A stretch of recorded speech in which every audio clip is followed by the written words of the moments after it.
Well, it was a huge night on Late Night. Former President Donald Trump joining Greg Gutfeld's show for a wide-ranging conversation. That's right. There he is amid three regular hosts as co-hosts, guests. The former president talked about everything from the two recent assassination attempts to his biggest regret on the debate stage. I keep forgetting, which one is Tyrus? Trump also sharing never-before-heard details about how he gets along with his former critics like Howard Stern. And he even spoke about the number one question he is always asked. Watch. We will not be airing the Steve Doocy cooking segment tonight. We apologize to Mr. Doocy, but you'll still be able to get his new book, Cooking with Crisco, for free. Instead, we have a very special show tonight. He loves Diet Coke, but hates the woke, choosing this insanity over Sean Hannity. Let's crank it up to 11 for President 45 and 47, the man who finally made that victory at 6'2", fighting out of the red corner from Queens, New York, the 45th President of the United States, Donald J. Trump. Mr. P, how's your golf game? Well, haven't been thinking about it too much lately. I always said golf is a very dangerous game. It really is. It really is. Actually, the Secret Service did a great job. They saw the barrel of a gun, big gun. Yeah. And it came out through bushes. And how many people would see that? First, you know, he really was very exceptional to have done it.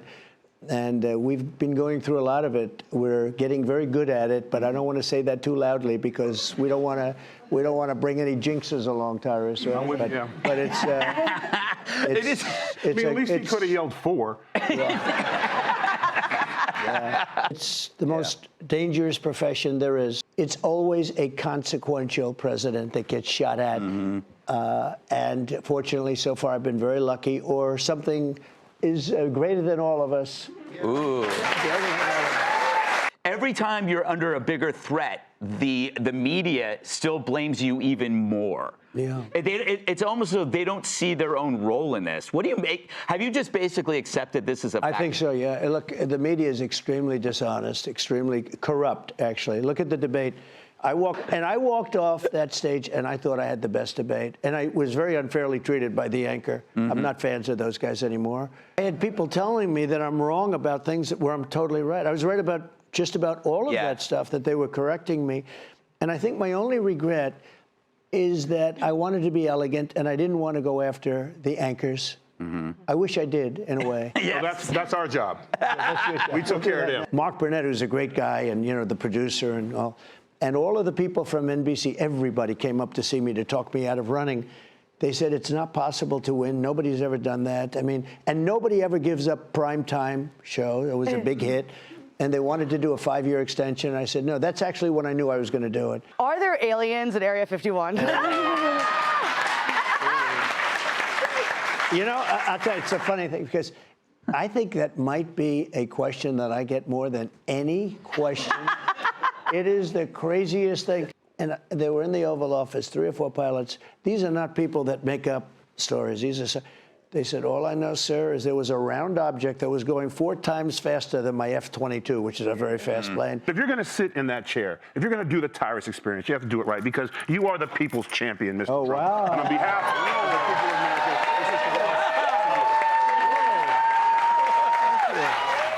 That's awesome. I'd like to thank Greg Gutfeld. Great idea. A Crisco cooking book. Crisco's great. It would fall right out of your hand. It would be so slippery. But I just thought it was interesting. I just thought Greg was, initially when I heard Greg was going on 101, I thought it was going to be him. Yeah. I thought it was so great that he made him part of the Gutfeld experience. Me too. Very organic. And something we haven't seen before. And he thrives in this. Yeah, and he cracked jokes on him, too. And the president just flourished in the middle of it.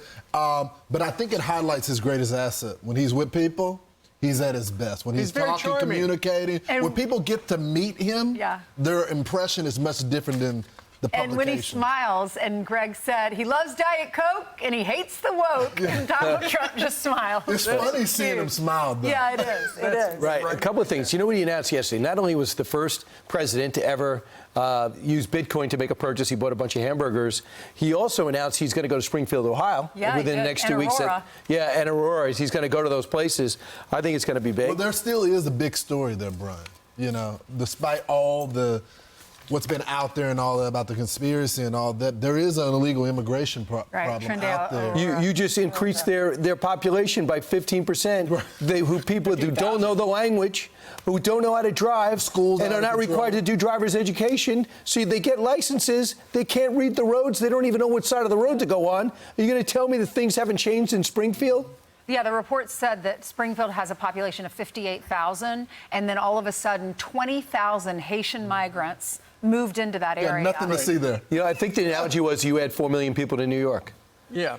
Instead of 67,000. We can't own 67,000. So anyway, the president was on with Greg last night. If you didn't see it, go to foxnews.com, Fox News Media, and watch the And I whole like thing. he said with the assassination attempts, he said, you know, I was lucky. And then he said, you know, I don't know if it was luck. He said, I think it was a man up there. There was something up there spared my life.